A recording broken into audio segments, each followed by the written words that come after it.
जीवन बगिया ऐसी उलझी, फूलोगे कम कांटे ज्यादा, सिमटा जीवन डूबी सांसें, आना है तो अब भी आजा। यदि आपने अभी तक अंतिम अध्याय न देखा हो तो अंतिम अध्याय देखें, और यदि आप समझ सकें तो जरूर देखें इस अध्याय को। आप मेरे कहने का मतलब है, आप जब ही समझ सकेंगे मेरे द्वारा बोले गए शब्दों को, क्योंकि मैंने जो कुछ भी बोला है अभी तक अनुभव करके बोला है, जानकर बोला है, न कि मानकर। जो जो मेरे भीतर घटा है वह बोला है, जो अनुभव में आया है वह बोला है। ऐसा कहें जो जाना है स्वयं से वह बोला है। आपने में से किसी ने पिछली वीडियो में कमेंट में पूछा था कि कुछ समझ नहीं आ रहा है। अब मेरी भी समझ नहीं आ रहा कि आपको क्या समझ नहीं आ रहा है। उन्होंने इतना ही लिखा कि मेरी कुछ समझ नहीं आ रहा है। यदि आप मुझे सुनते रहे हैं निरंतर तो आपको कुछ समझ ना आ रहा हो, लेकिन वह कुछ क्या है, वह प्रश्न आपका क्या है, आप दोहराएं उसे, आप मेरे को बताएं।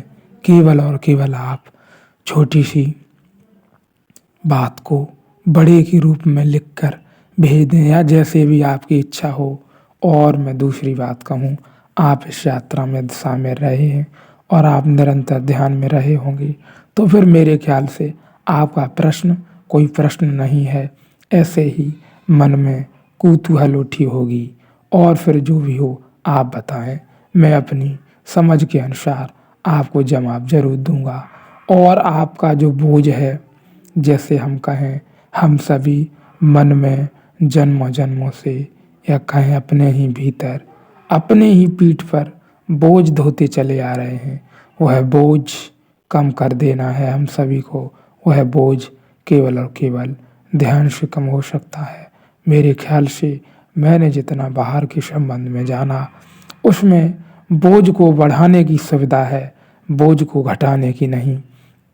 और नियम, जप तप, पूजा पाठ, या हम जो भी विधि कहें जानने की, सुनने की, समझने की, वह सब हमारे ऊपर बोझ बढ़ाने के लिए हैं, न कि बोझ को कम करने के लिए।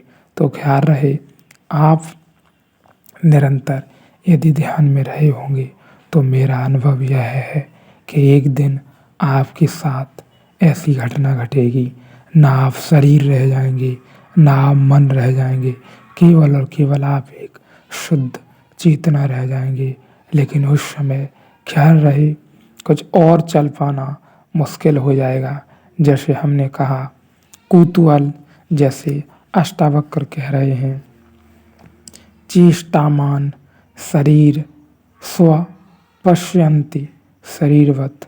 जो अपने शरीर को भी ऐसा देखता है जैसे किसी और का शरीर है, जो अपने शरीर को भी अपना नहीं मानता, जिसने अपने शरीर से भी उतनी ही दूरी कर ली है जितनी दूसरे के शरीर से है।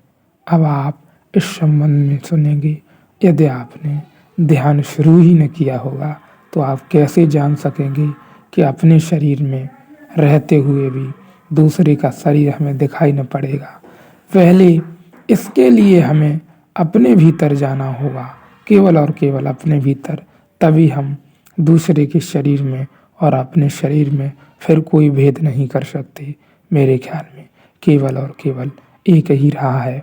जब हम आनंदित हो सकते हैं तभी तो हम आनंद बांट सकते हैं। हमारे पास सौंदर्य देखने के लिए आँख हो सकती है, तभी तो हम देख सकते हैं। आपने देखा ही होगा, कभी आप नाराज होते हैं, आपकी आँख में उसी संबंध में, उसी व्यक्ति या उसी वस्तु को लेके बड़ी नाराजगी होती है। कुछ क्षण बाद आप बड़े प्रश्न होते हैं उसी वस्तु, उसी व्यक्ति को लेके। तो यह हमारी आँख का फर्क है। जैसे तुम्हारे शरीर को कोई चोट पहुंचाए तो मुझे चोट नहीं लगती, ऐसा ही मेरे शरीर को भी चोट पहुँचाए और तब भी मैं जानता रहूं कि मुझे चोट नहीं लगती। जैसे यह किसी और का शरीर है, तो ही जो अपने चेष्टारत शरीर को दूसरे के शरीर की भांति देखता है, वह मांस है। पुरुष स्तुति और निंदा में कैसे क्षौम को प्राप्त होगा। संस्तवे चापि निंदाया कंथ चुभ्यते महासाय। यह महाशय शब्द बड़ा प्रिय है।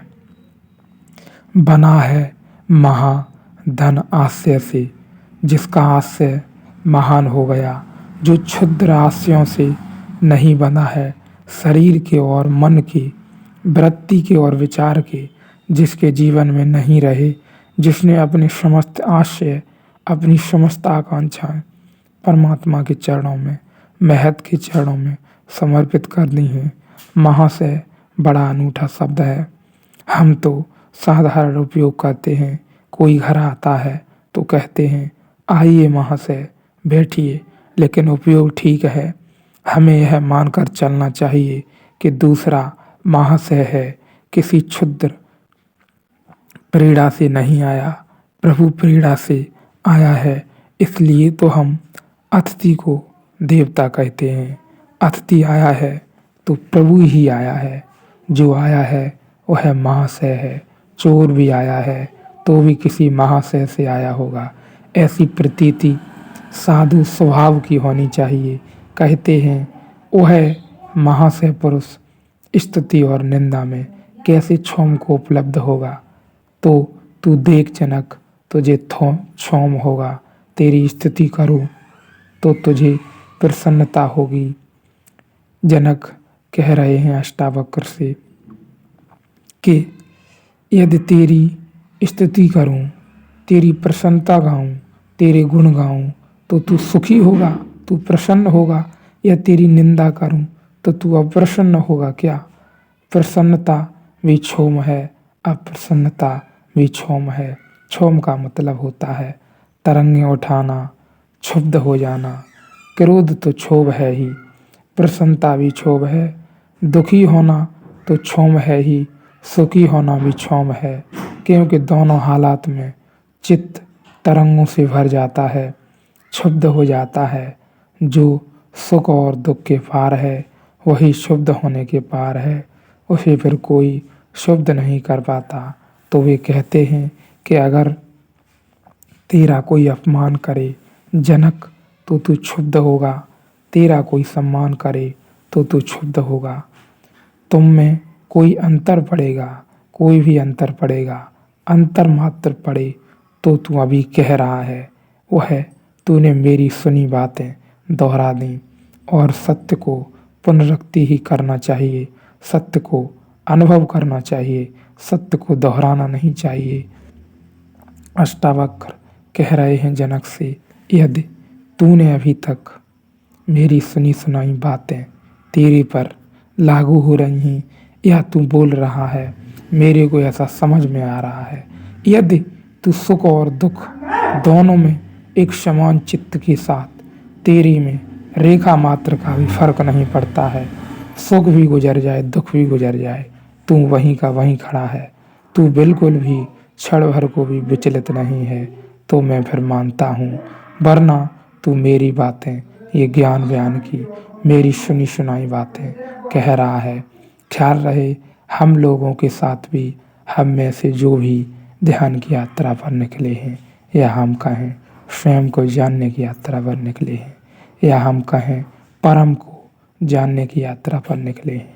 और मेरा मानना आज तक जितना मैंने जाना है उसके अनुसार यही है, हमारा मैं, हम, तुम ये कुछ भी नहीं है, हमारा अस्तित्व ही कुछ नहीं है, सिवाय कोई और ही है। वही है सब कुछ, वही है सब कुछ, चारों तरफ सारी जगहों में वही है। ऐसी कोई जगह नहीं जहाँ वह नहीं है, लेकिन हमें केवल प्रतीति नहीं होती, क्योंकि हमारे पास वह आँख नहीं है।